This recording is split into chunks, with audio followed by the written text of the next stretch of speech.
Yeah, we can just do that the following week, though.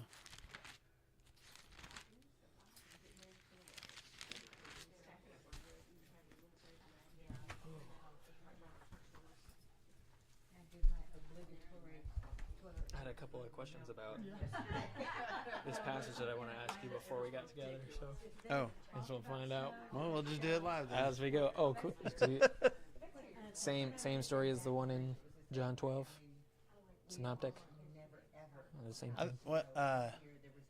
Yes. Okay. And no. Okay. So- Well, I mean, obviously there's differences, but Yeah.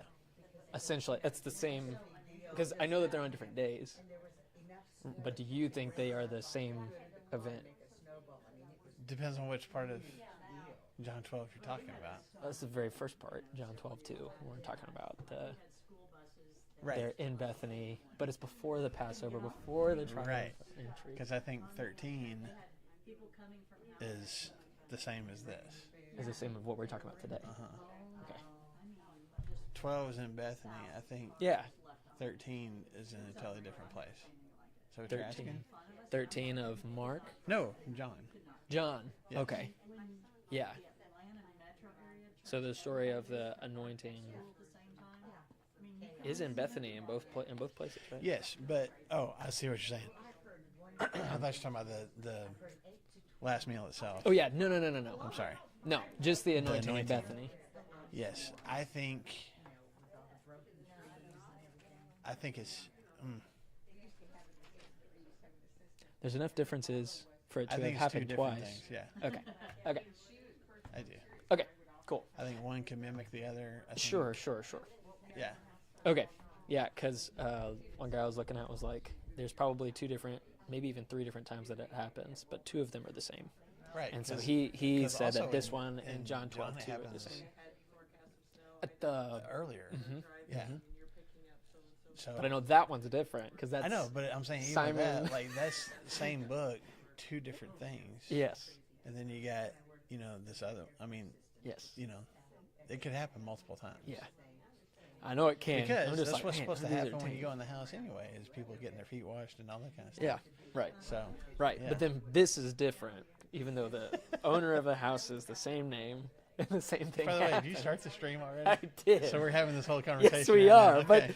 I wanted to know that before. Like, now we know for sure that this lady is Mary because John says Yeah. it's Mary. No. Anyway, okay, Right. cool. So we can just kind of have that up there. Okay, Yeah. cool. Okay. Now that we're on the same page, let's start class. Oh, are we doing that today? We thought we might. Surprisingly, We're all here anyway, another so we thought we Tuesday. might. Oh goodness. So we are in Mark chapter 14. I don't know if anybody observed yesterday. Yesterday was National Popcorn Day. Anybody observe that yesterday? Did you eat There was some? other things Okay. that were being observed. Well, there you go. yesterday. So yeah. Oh, was it MLK Day too? Okay, Golly. that's terrible. I'm Oh, sorry. man. So did It you was get- Martin Luther Day. Did you get popcorn And facts eat it in instead honor of of- Martin no. Luther King? No, I see the list of the different days, and yesterday was National Popcorn Day. Man. So I feel like we only need to have one thing per day. yeah, no, there's a whole bunch of days because what was Oh, it? good. I think it's Thursday. No, I don't know. There was something else I thought of mentioning to you guys, but I don't have my Let's list. not in have front that of me, again so- anymore. National Cheese Oh, Day. I will celebrate today. That sounds great. I have some queso today for lunch. Yeah, I don't know what I have. I mean, we'll see. I don't know. I'm not just gonna grab a hunk of cheese and start eating it because, well, I think it's delicious. I don't think a hunk of cheese. Yeah, that would get into a whole thing that would take up the rest of our class time, so I'm not even going to talk about it today. Yep. So we're in Mark chapter 14. We are kind of getting to the end of, not kind of, I mean, we're really at the end of the last week of Jesus' life before the crucifixion. And he's had all this time in the temple. He's had these different discussions. People have either accused him of different things or asked him different questions. He's been kind of accusatory in some of his stories and some of his, sermons and things like that. And so we've walked through all that stuff in Mark chapter 12 together. And then last week we talked about Mark chapter 13, where he has a discussion with his disciples about how this massive structure, this beautiful temple that people all over the world are coming to see, not just Jewish people, but other people come to see how beautiful it is and what an architectural marvel it is. And he's like, yeah, it's going to be destroyed. Come on. And not one stone is going to be left on another, which came to fruition about, somewhere between 30 and 40 years after Jesus made that prediction, when the city of Jerusalem was destroyed by the Romans, and the temple was completely pulled down. And we didn't even go, and we don't need to, we didn't go into a lot of details last week about just the horrific atrocities that the Romans inflicted on the Jewish people during that destruction. I mean, once they got inside the city, and once they breached the walls and everything, I mean, just not just the soldiers, but just innocent people. I mean, men, women, and children were just slaughtered in merciless ways. Bloodlust. It was, and there's different eyewitnesses of that time that describe it in different ways, but it seems like even Titus, the guy that was the general in charge of the whole thing, was trying to rein his soldiers in and like, hey, let's not be quite so destructive, and they just weren't even listening. They were so they were so frustrated with the rebellion, I guess, of the Jewish people. They turned loose. Now, some people say that Titus was really like, y'all have at it. So who knows for sure? It was bad. But when you see, I don't remember if it happens in Mark. I know Matthew talks about it, and maybe Luke does. But when you see a couple times in the Gospels when Jesus kind of weeps over the city of Jerusalem, and says, man, if you guys only knew what was going to happen, and because he knew. Once you see and read through some of the description of how the city eventually came to be destroyed, you see why he was so emotional about it, because these are still God's chosen people. As much as he has struggles and arguments and I guess enemies with these different religious leaders, I mean, there's still these are his people. These are God's chosen people, and there's a heart that he has for them, in spite of how some of them treat him. So, anyway, that was most of chapter 13 last week. So we're in chapter 14 today, and I don't know, how much we'll get through, but this is kind of leading up to the final hours before Jesus' arrest. Is what we're going to start getting into today. Okay, so. I don't know, anything else intro-wise? You just want to jump into it? Go for it. Okay, so starting with verse 1, chapter 14. Now the Passover and the Feast of Unleavened Bread were only 2 days away, and the chief priests and the teachers of the law were looking for some sly way to arrest Jesus and kill him. Do you have a different word there than sly? I do, but it's different than what I think. I have stealth. That's what I have. Scheming way. Okay. Scheming way to arrest Jesus and kill him. Verse 2, but not during the feast, they said, or the people may riot. So I just want to stop there real quick. Yeah, I got a couple of those too. Okay, so what does Mark describe here? What is happening in Jewish society? What's on the calendar? What's coming up? Okay, he says the Passover and Feast of Unleavened Bread. Are those the same thing? Everybody shake your heads. No, they are not. Okay, different. They are connected, but they are not the same. Okay. And it's not a huge deal, but just to give us a little bit more clarity, like the Passover itself was just one meal. It's just one night. It's the Passover meal. It only took place on one day. Mm-hmm. It was the 14th day of Nisan. Oh, I didn't know that. Read it a little while ago, so that's why I still remember it. But you had just this one meal, which we'll talk about a little bit more when we get to the Last Supper. But that was one day. The Feast of Unleavened Bread was the following 7 days. Okay, so really 8 days altogether. But the Feast of Unleavened Bread was, it was a festival. There were rituals that went along with it, especially by the time Jesus was around. But the big thing was you had to rid your entire house of all leaven. Okay, so anything that had leaven in it, you had to get it out. You had to completely, not just out of your supply of food, but you had to go through and clean out the cupboards. You had to sweep the floors. You had to remove any possible, molecule, if you could, of leaven from your house. And so that would take a little bit of time to do that. That was part of it. And then the rest of it was just, seven is a number both in Old Testament and New Testament for completion.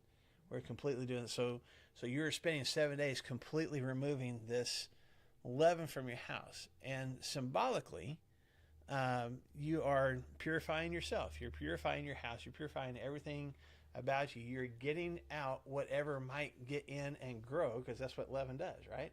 It makes bread rise. It gets in and causes things to grow and expand. And so symbolically, God is saying whatever sin, whatever desire, whatever things that are not of me that might be growing in your heart, in your life, in your family, we're going to clean all that out. So it was a physical thing to do. Cool.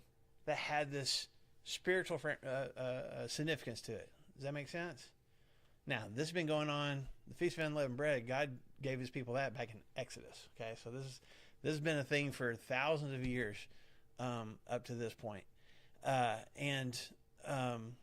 Since we have a whole bunch of people who would come to Jerusalem for the Passover itself, they would stay for the week, with family and friends, and they would go to the temple, and they would do these different rituals and sacrifices and things like that for this entire week. So there are, we've already talked about it, but there's thousands more people in the area than there used to be. They've been coming to the temple courts. They've been hearing Jesus speak, and they've been talking to people about the miracles that he's performed and things like that. Okay, so what is the fear from the religious leaders? If they killed him then, they would riot. If we arrest him during this time, we may cause a riot. Okay?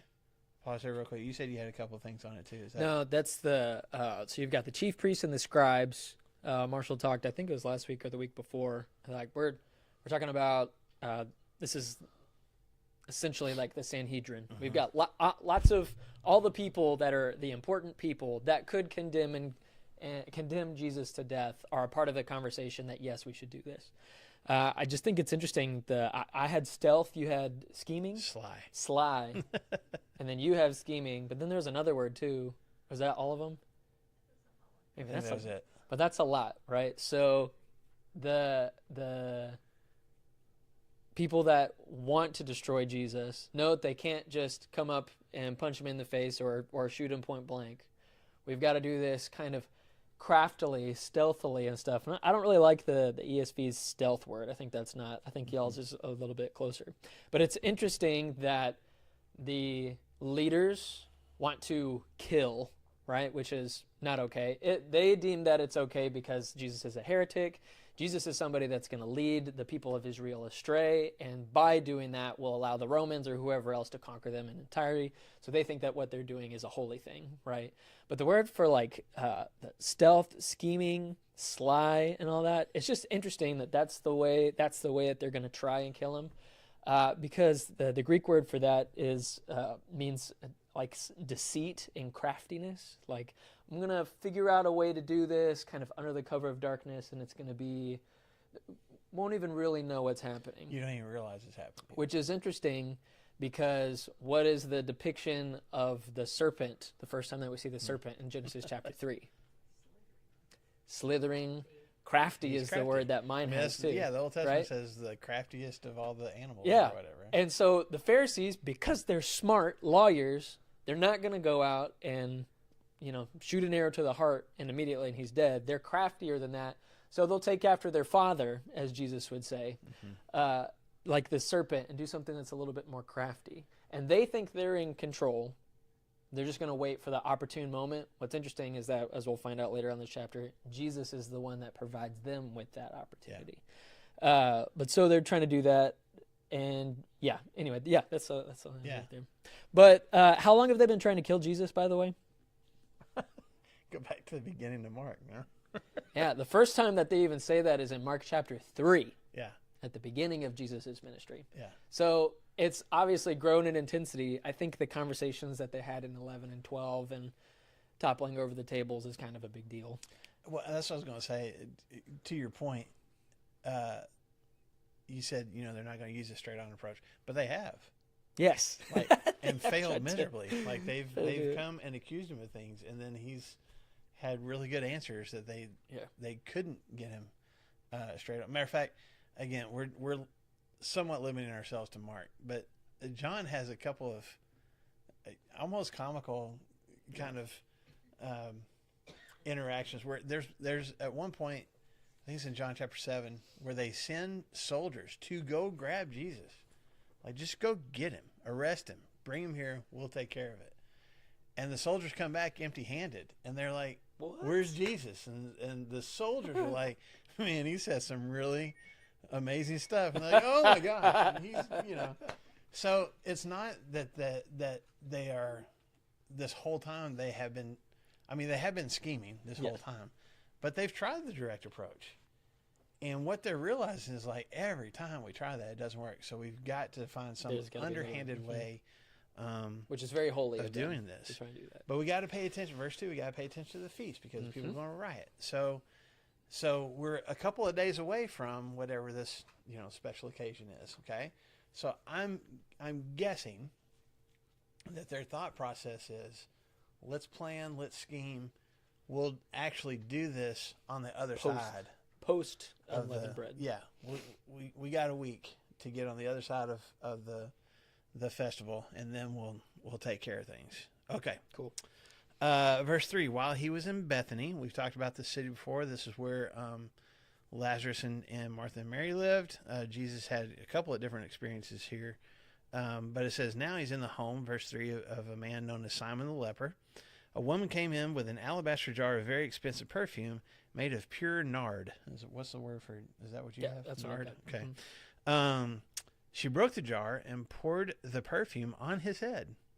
Some of those present were saying indignantly to one another, why this waste of perfume? It could have been sold for more than a year's wages and the money given to the poor. And they rebuked her harshly. Leave her alone, said Jesus. Why are you bothering her? She has done a beautiful thing to me. The poor you will always have with you, and you can help them anytime you want. But you'll not always have me. She did what she could. She poured perfume on my body beforehand to prepare for my burial. I tell you the truth, wherever the gospel is preached throughout the world, what she has done will also be told in memory of her. We'll stop right there real quick. So he's in Bethany. He's not at Lazarus' house this time. He's at a guy named Simon's house, known as Simon the leper. So His last name is Leper. yeah. So probably this is somebody that Jesus has healed. There's been a couple of instances where we've seen Jesus heal a leper. Is this the same guy? We don't know, because most times when Jesus heals a leper, you don't have the name. So more than likely it's somebody that everybody has known him as Simon the leper. And now, there's so many times when I read through this that I just breezed past that, That's Simon his the name. leper. That's his name. But if you think about, like, if that's his identifying name, that's Simon the leper. That means that whatever the skin condition that he had was so obvious And long-standing, maybe. Yeah, and he had it for such a long period of time. That's what people identified him as, which probably means that for some significant amount of time, he had to be completely distant from everybody. He wouldn't be in the house. He certainly wouldn't be hosting his friends. Yeah, he's not around his family. There's multiple lepers that Jesus healed. So which one is this guy? I don't know. But one of the reasons that he would want to invite Jesus into his home, if he had been healed by Jesus, is if you had to spend, let's say, years with no human contact, couldn't come anywhere near the people that cared about you most, couldn't hug them, nothing, no human contact for however long. And anytime anybody got near you, you had to yell out, unclean, and let people know they're not allowed to come near you. To have the opportunity to not only not have that physical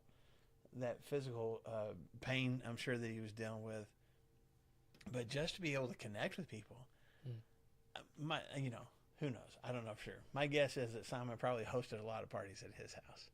This is one of the things that he wanted to do, is just spend time with people. And now he has the opportunity, maybe, to have the guy that gave him freedom from that disease in his home.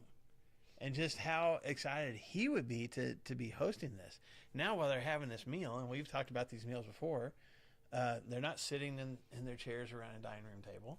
There's probably a table that's maybe a foot or two off the floor, and there's pillows and cushions all around. And so they would be laying, probably leaning on an arm or something like that.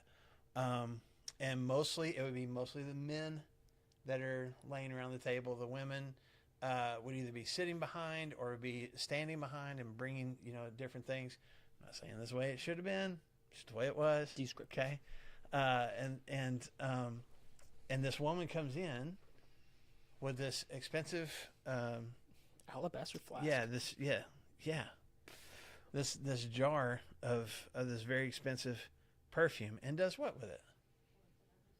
Okay, she breaks the jar and pours this on his head. Why? Okay, to anoint him, but what does that mean? Like, what does it mean to anoint someone? What does it mean to pour oil on their head? They would, usually after the person was dead, they would, yes, And Jesus points to that later on in the conversation. Yeah. Mm-hmm. That's what they do for kings. Okay, that's what you did for royalty, or at least honored guests, in your homes. As a matter of fact, in Luke, when Jesus goes to another guy named Simon's house. And something similar happens. Yeah, and he says, you didn't give me any oil for my head when I walked in the door, because your guest of honor was supposed to get that. And I'm trying to think what kind of modern thing that would be for us. Yeah. Like maybe like a really warm handshake of like, I'm just so glad that you're here. Like, thank you for taking the time to be with us. Like, it's definitely I don't even know what that would be though. Cultural thing. I don't know nowadays. What would you equate it to? Can't think of anything in our culture. I'm thinking like, in the movies back in the 70s and 80s, when you see people fly first class and they give them like hot towels to do, I don't know. I mean, I don't know what you'd equate it to. Yeah. But it is a cultural thing. Also because this isn't you're in the Middle East. This is a very arid place, and a lot of dust, and a lot. It wasn't just about the foot washing. If you could have a little bit of oil, just to get all the gunk that you have amassed in your hair.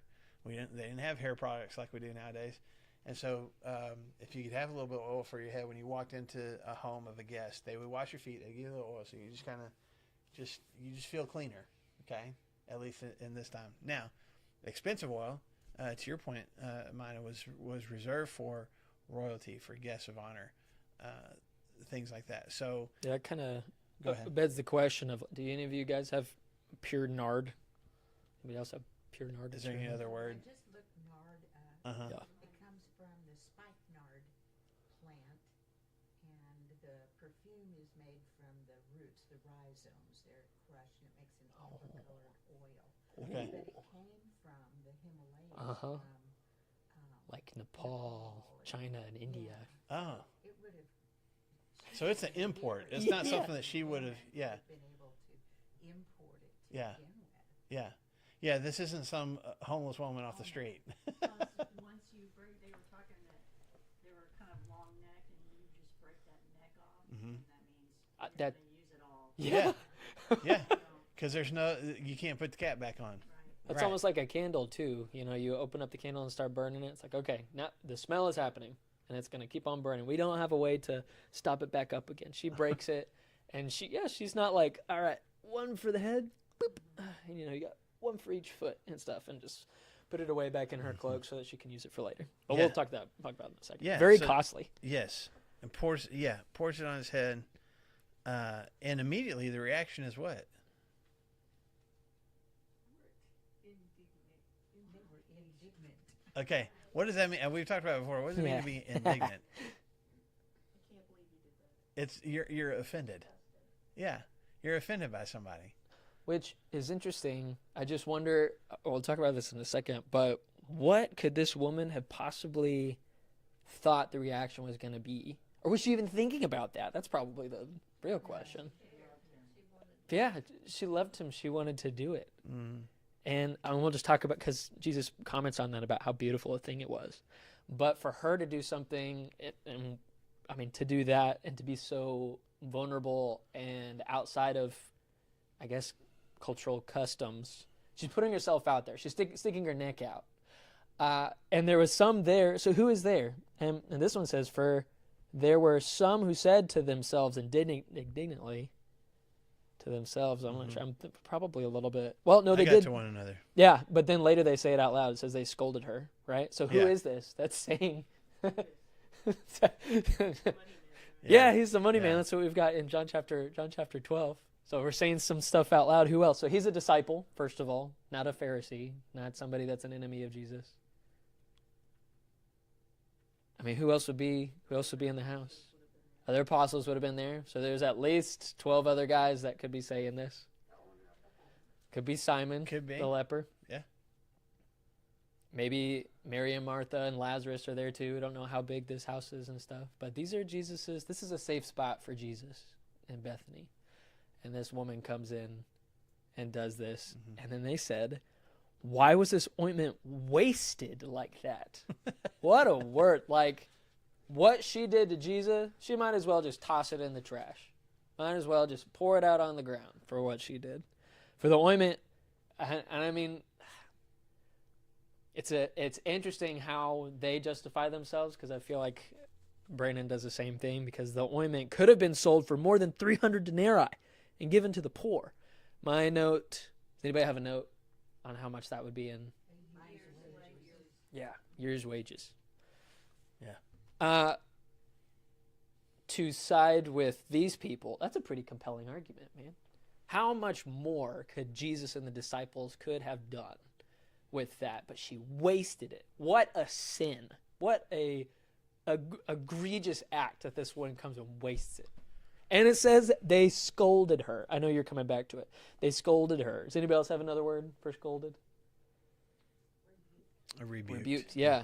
So the word, just to add just a little bit more emotion, the word scolded is the same for like a horse snorting and like stomping angrily. Like, come on, what? Like how? Like there is an elevated emotional response to what? It's almost anger. Yeah, what this woman? How could she do that? And at least they feel justified in being able to scold. They scold her out loud in front of Jesus. What you got? Oh, just because of a Bible study I was doing with our young adults last week, the denarius was a day's wage. Okay, so because I was figuring out one of his parables.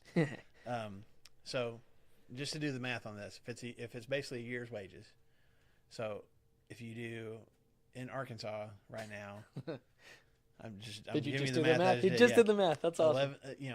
$11 an hour is minimum wage right now. So go with an 8-hour day. You make it $88 a day. Let's do a 5-day week. All right. So $440 a week times 50 weeks. Well, you get 2 weeks of vacation. All right. So that is $22,000. So this, however big a jar of perfume this was, could have, by our modern terms, could have been worth well over $20,000. Could, even today, could we do something significant for the poor with $20,000?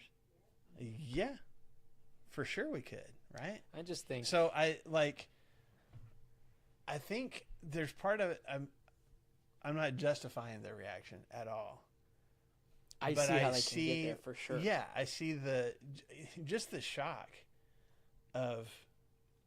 This isn't, because normally it was like olive oil, that they were pouring on somebody's head, which everybody had olive oil. And she totally could have done that. Yeah. Just olive oil. But she went with something, not just because of the aroma, but this cost her something. It's kind of surprising that people would recognize what it was because it was so rare and costly. It may have been the first time many of them It could have been. Some people have been like, There's a- what is that smell? On the bottle, it It's really says good. Dior or Yeah. whatever, like Vogue or whatever's on it, and they'd be like, "Oh, Yeah. I've seen a Yeah. commercial for that." Yeah. Or, yeah. Is that Christian Dior? Oh my God. Yeah. Well, it'd have to be like Alexander Dior. Like, Yeah. Whoa, Oh, wow. wow. Or some other word that, Yeah. what is it? Sauvage. You don't call it savage. You call it sauvage. You pronounce it a different way.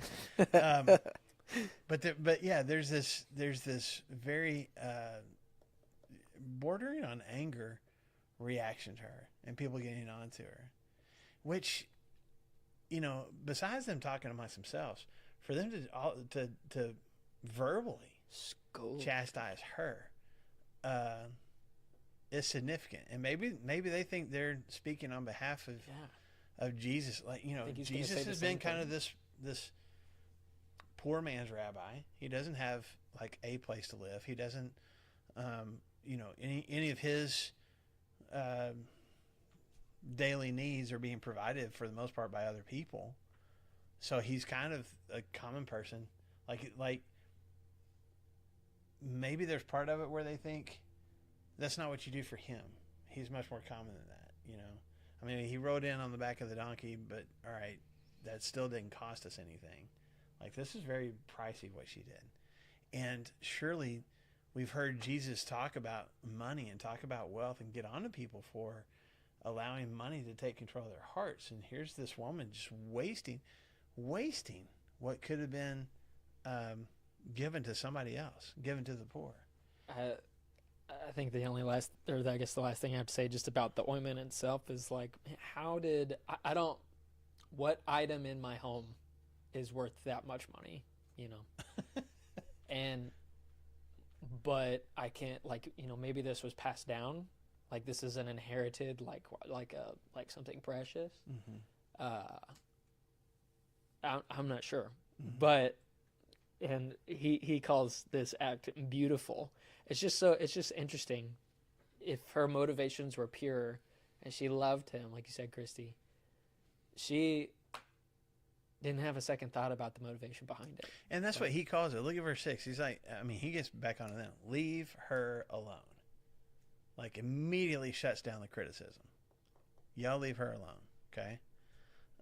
Why are you bothering her? She has done, what's the word that he uses? A beautiful thing. Beautiful.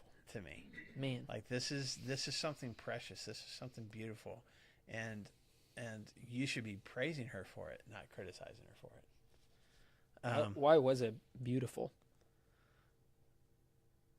Like, why? It's just interesting that he uses that word. Like, this is a good thing. He just uses that word beautiful, and it's just that's a Yeah. good word. It's Yeah. It showed her deep devotion. Mm-hmm. Yeah. She's a good woman. And Yeah. he recognized that, and the other people didn't, evidently, Hmm. in the moment. Well, yes, it's a very good thing. It's something. I think part of the beauty of it is because this was something costly. It was something like, this is sacrificial.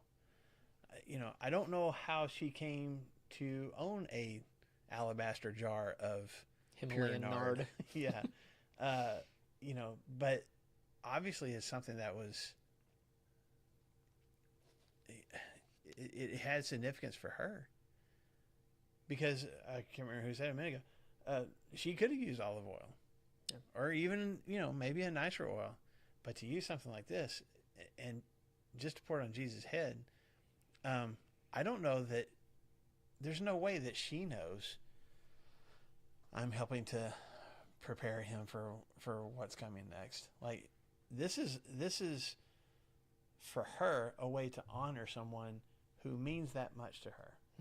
And it's, you could argue about, okay, is this Mary or is this somebody else? Mark doesn't give us a name here. This is a nameless woman.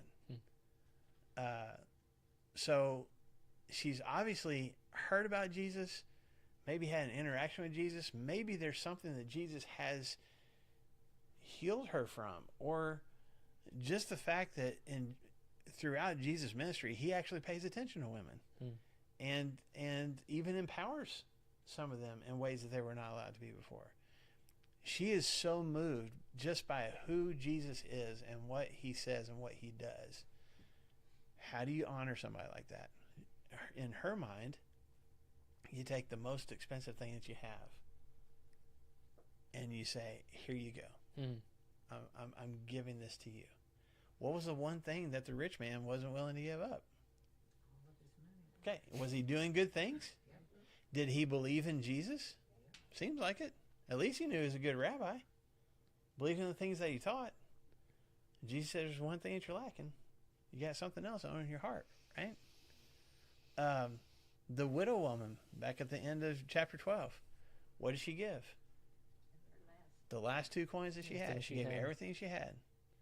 Not to Jesus, but because God meant that much to her. And here's this woman now going, this man means that much to me. What can I do to express that to him?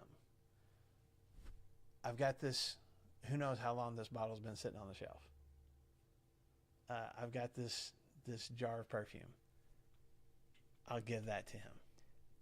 The thing that's like, I think really impacted my heart, I guess, Which, by right the way, now. I'm saying that's why it's beautiful. Yes. That's what's beautiful about this. Go ahead.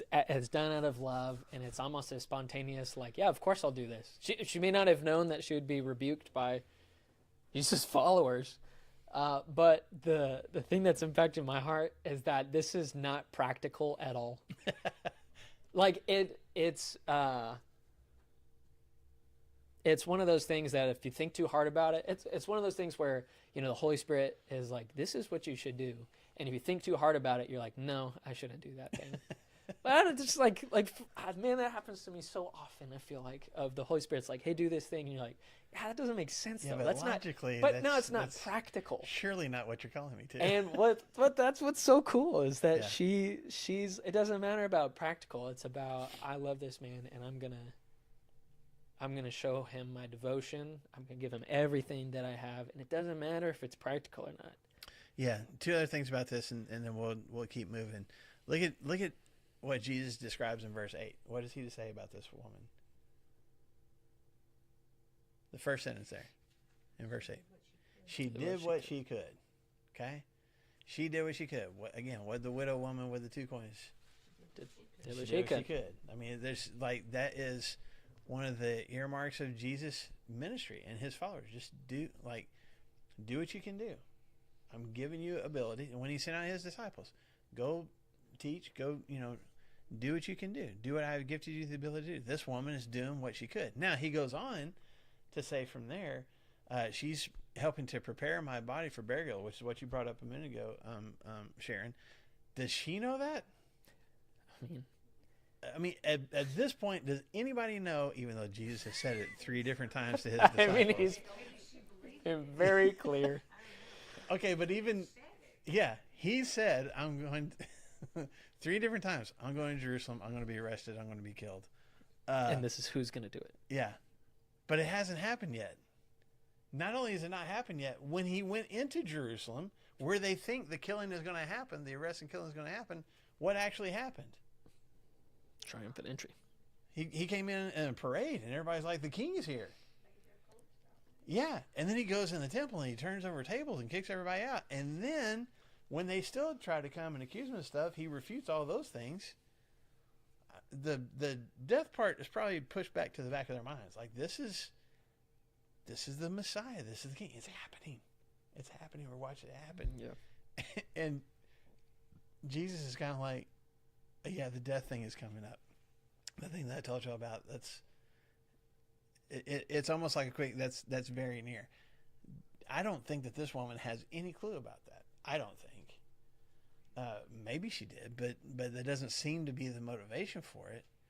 But Jesus recognizes something different about this. She has given me the kind of honor, Something priceless. right? That you would. It's. I mean, what do we do for people that we love when they pass away? I mean, we buy caskets. We plan funeral services. Why? We honor them. Because we want to honor them. We want to do. This is my last gift. This is my last effort to show this person and other people how much this person meant to me. And Jesus says that's what this woman's doing right here. I don't know that she knew that, but Jesus recognizes it that way. Does that make sense? So, and there's also kind of the side note. He's like, okay, you're talking about poor people. You're always going to have poor people. You know, this. Don't worry about this expensive perfume. There's going to be more opportunities to give to poor people. So you'll have plenty of chances. Let's focus on the beautiful honor that this woman has just given me. And nobody told her to. This is her motivation from her own heart.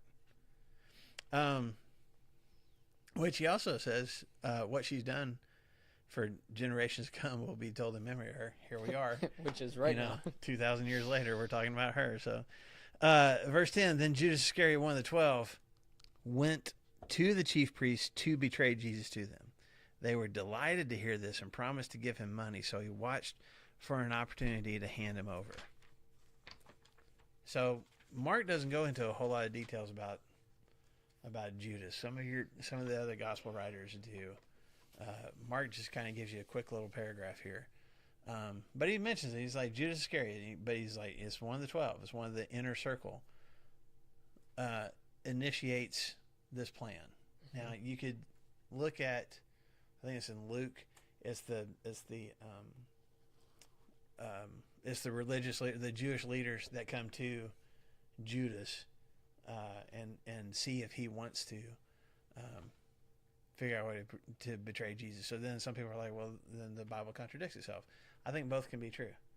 There's no telling at what point. I mean, that could be something that Mark left out of his details, where they come to Judas, they offer, and maybe he turns them down, or maybe he's like, I don't know. He's kind of thinking about it. But at this moment, Judas is like, I'm going to go accept the offer. I'm going to go tell them I'm ready to betray him to you. Go ahead. No, you. You. Yeah. Right. That's what Brandon was going to say. Yeah.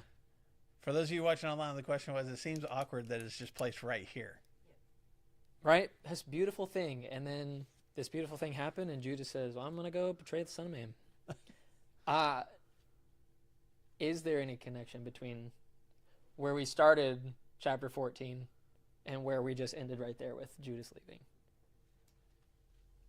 Well, and not this one. They promised him money, but they didn't say how much. Yeah. Oh, I'll make a promise to you if you trust me. Right. Yeah.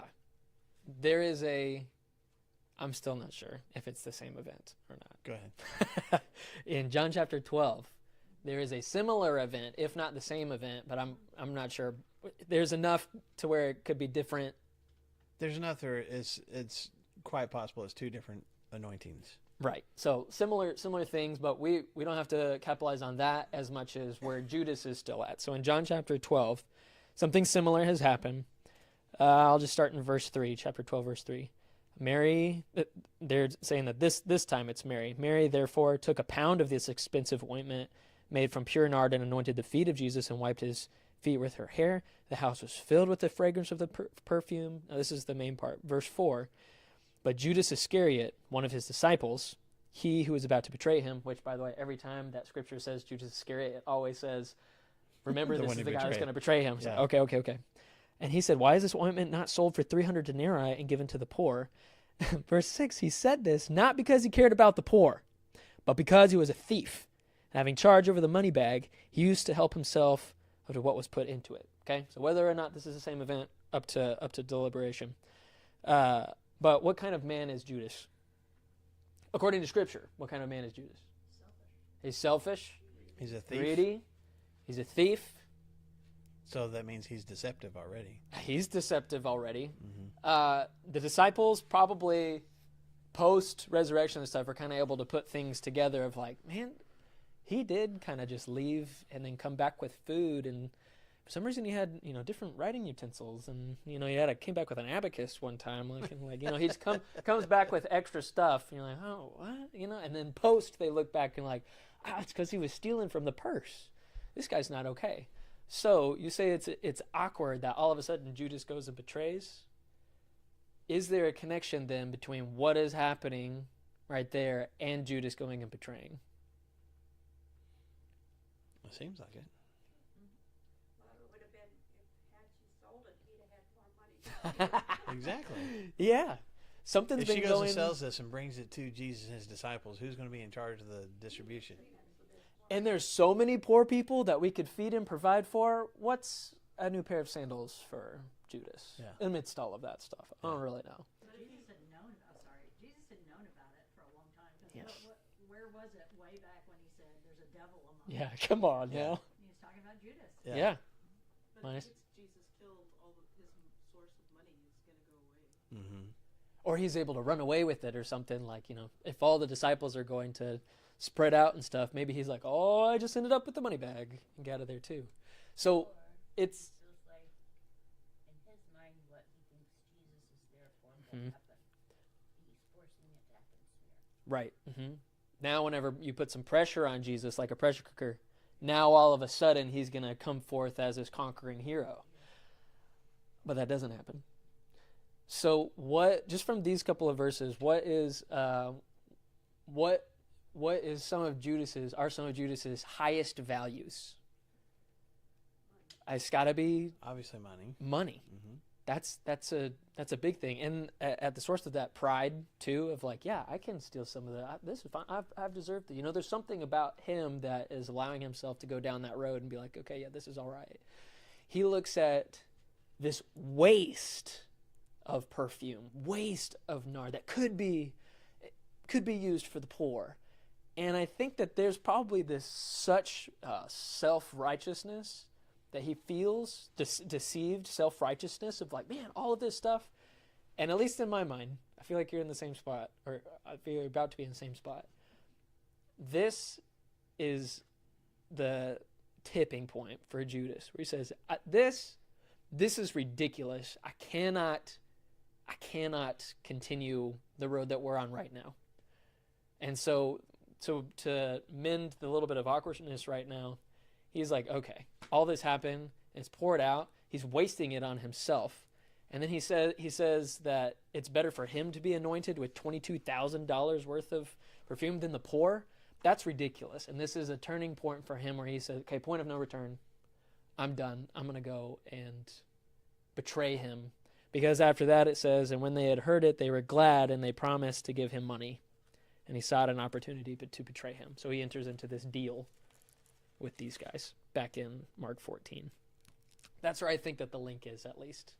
Of this, at least from what we know about him, this was an egregious act that he could not justify in his head. And so that's why that happened. What do you think? Wasn't it Luke 22 where it said that Satan entered you? Yeah. Yeah. Yeah. In verse 3, that Satan entered into Judas, and he went from there and conferred with the chief officials. Mm-hmm. Said, hey, And, our evil nature is a part of each of our hearts, right? We've got the Holy Spirit and sanctification that makes us more like Jesus and more like God every day, right? But at this point, he's been walking around with the rest of the disciples for the past 3 years. He's been seeing the same things. He's excommunicated demons. I guess that's right. To taking care of demons. Exercise, excommunicate them. You can't be a part of the church anymore. And done all these things, but the beauty that's happening in the other disciples' hearts is being lost on Judas. And at some point, there's a tipping point where he says, and Satan is present, he's right there, crouching at the door, ready, like, come on, ready?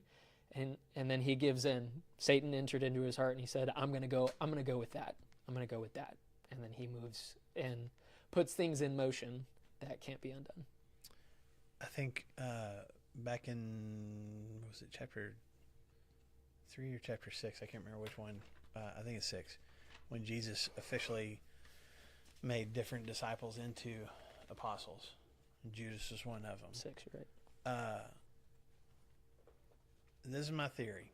Okay, I think it's a solid theory, but it is a theory nonetheless. My theory is that Judas initially, even if Jesus knew what Judas was eventually going to do, Judas walked into discipleship with the best of intentions. I think he became a follower of Jesus because he was convinced that he was the Messiah. I think that there was something about him that was convinced this is the one that's been prophesied about. And when he gets named to kind of this inner circle, these apostles, which means not only is he following, but he's also one of the ones being sent out to carry on the message and being given special power, as you said, to heal and to cast out demons and all that. That if you already think this guy's the Messiah, and then he gives you that responsibility and that ability, that would be even more convincing, I think. But the other piece of this is, I think for Judas is, again, what was the ultimate goal of a disciple following a rabbi back in this time? Become like the rabbi so that they would eventually become a rabbi themselves. Okay? So I think as we're talking about Judas's character traits, I think that desire for, the greed, maybe the deception stuff, but also just the power, the authority. I think that was a seductive thing for him. I am part of the inner circle.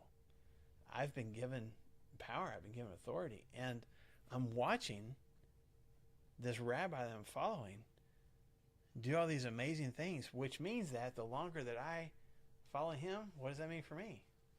I'm going to become, now we criticize, James and John were the ones that came up to Jesus and said, hey, we want to, when the kingdom is finally here, we want to be on your right and on your left. Right? Well, who got mad about them asking the question? The other disciples. Okay? Probably including Judas. Like, I want to be one of the ones on the right or the left. I think you are. Yeah. I'm in charge of the money. Hello. You're going to need me. Close to, you know what I'm saying? Like, I think there was this inner battle going on inside of Judas for a long time before this ever happened, where there's faith, but there's also selfishness. I believe in Jesus. I believe in his power. I believe he's the Messiah. But what is that going to do for me? Does that make sense? That's how I see Judas. And so when Luke does say Satan entered his heart, I don't know that was brand new. I think it was just like Satan has finally taken control. There's always been that inner struggle there, but now Satan is fully taking control. And I think that's what's happening here. I think Judas, you said tipping point. I think when Judas watches Jesus kick over tables in the temple, I think at that point Judas is like, hold on. And then when Jesus says, yeah, this whole structure that y'all are all proud of, it's going to be completely knocked down. You don't talk about the temple that way. That's God's house. That's blasphemy. So there's already some things in Judas that I think are already starting to cause him to not buy in anymore. Now this happens where this expensive perfume is used, and we could have helped the poor with that, even with the best of intentions. I'm agreeing with you. He wanted the money, but even if he had the most pure of intentions, it's still looking at Jesus going, you should be reprimanding her too. You think you're so important? We're supposed to be helping poor people. We're supposed to be helping people that can't help themselves. Yeah. And you just let her do this. Done. I'm done. But Judas sold Jesus out for 30 pieces of silver, which was about 5 weeks' wages. Mm-hmm. And she wasted a whole year's Yes. worth of wages. Yeah. And so you would think, in his mind, that could be the tipping point For sure. for him. For sure. You know. Because he would have loved to have that kind of cash. Yeah. Yeah, yeah. The other piece is, if he is the one that turns Jesus over to these other rabbis, what could potentially happen for him? He gets to join them. I get to Some be kind of- a new inner circle. Yeah. I'm going The better one, the one that survives. Yeah, I'm going to get a new rabbi, and I'm going to be on the fast track. I'm going to be the one, because of what Brandon said a minute ago. Most of these rabbis are thinking by killing Jesus, they're doing the right thing. And so he's like, if I get the credit for being the one who turned him over and got the whole got the ball rolling, that's going to be more impressive for me. That's going to look better on my resume for when I want to become somebody else's disciple and eventually a rabbi myself. So it's not this. We talked about Mark, how Mark's just really quick about some things. Mark's like, and then Judas just went and found some of the chief priests and Turn them over. and made this plan. Now let's keep on with the Passover. Anyway. So I wanted to dive in. We both did. We wanted to dive in a little bit more into like what is moving Judas, and as critical as we are of him, to also be like, man, is there anything in Judas that I see in me? Are there some things that are more important to me that are taking control of my heart, that are keeping me from fully being devoted to Jesus? There's nothing in this woman's heart that's keeping her from sacrificially giving to Jesus. One of his own disciples is struggling with that. Which one am I, kind of thing. Yeah, it's kind of thinking, is there anything about that story, about that woman, that I am even a little bit offended at? And I looking inside my heart, I'm like, I mean, a little bit. There's a little bit. There's stuff, Yeah. But I think that's a very clear prompting from the Holy Spirit of like, where is money in your heart? Are you really offering everything that you have? Mm-hmm. Are you willing to give it all, or debase yourself in front of other people for your faith, and being willing to be thought of as lowly or scorned because of the way that you have decided to follow Jesus? Mm-hmm. And some of those things are a little offensive to me. Yeah. And I wish that wasn't right. But, yeah. Yes, ma'am. On the disciples, did any of them have their own money, or was it all just donated to them, or did they have a job? Walked away, or? So most of them, well, I wouldn't say most.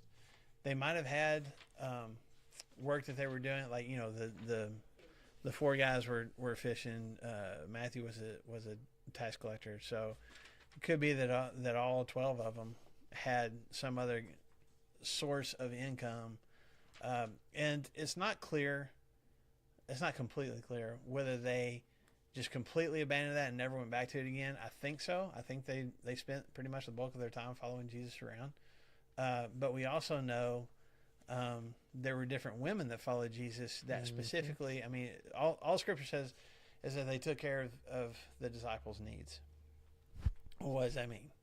They fed them, they patched up their clothes, probably there were some financial donations that were made, and different people would do that. Jesus, when he sent the disciples out, he said to not take what with them. Don't take anything. Don't take money. You just rely on the kindness of other people. So there may have been people that would be like, "Hey, I can't do what you're doing, but here's a couple of denarii, or here's if this helps you or helps Jesus, here you go." We just don't get that much of a description of it, at least not in details in Scripture. However, Brandon brought up John chapter 12 a minute ago, which says that Judas was the keeper of the money. So it seems like it was kind of a communal approach. Like if they got money, or if maybe even if family members said, "Hey, a few bucks, take care of yourself. They all kind of pulled that together, and when they had need as a group, when Jesus says, "Go buy food for these people," well, they had a pile of money, just not enough for 5,000 plus. So Judas was the keeper of the money, and that's what John says. I guess they figured it out later. I don't know, or maybe they already knew and just didn't say anything about it. But he used to dip into the money bag and kind of help himself to it. So how he did that and what he did with it, we don't know for sure. But that was kind of what he did. So I think at least the 12 apostles, I think that they probably walked away from whatever consistent source of income that they had in order to follow Jesus. Followed them too, didn't they? I mean, the wives, the ones that had wives. We only know for sure that one was married, and that was Peter. And people speculate she followed, that she Could be. stayed with him. Mm-hmm. And it could be Matthew floated them for a long time. Yeah, I mean he He had gave up he everything. had a lot of money. Yeah. Yep. And you have different. I mean, Jesus talks to Zacchaeus, and Zacchaeus is like, "I'm going to sell everything that I have, or I'm going to sell and give half of what I own to the poor, and I'm going to pay back other people." Like he had money to give, and so would he be somebody that would Financial help backing. finance? There's just different people. It's just not. It wasn't a priority for the gospel writers to talk about, so they didn't. So it's hard to know for sure exactly what those details were. Good question though. Anybody else? So put a bookmark here, because we're going to come up to the first day of the Feast of Unleavened Bread. So Nice. and see what happens with that. So we'll come back to Mark chapter 14 next week. Hope you all survive the winter apocalypse that's apparently coming this weekend. I don't know. We'll see how bad it is. If any of y'all need anything before that, let either of us know. I think I'm going to make a post on Flagstone Friends and Family that's just like, hey, does anybody have needs before we get there? See if we can meet whatever needs that we need so that nobody is in need whenever it happens. As far as our connected group next week, will you make an announcement? Yes, because we're all bringing food. Yeah. If we decide it's too cold and not gonna have it, It may not be until Saturday night, but we will put word out ahead of time. I can eat myself. Yeah. Yes. Make it for the group, and now you just get to eat No, some too. we'll put something out Saturday night, or at the latest early Sunday morning. But we usually try to decide by Saturday night if we're going to do something or not. Like 11 p.m. or something. Yep.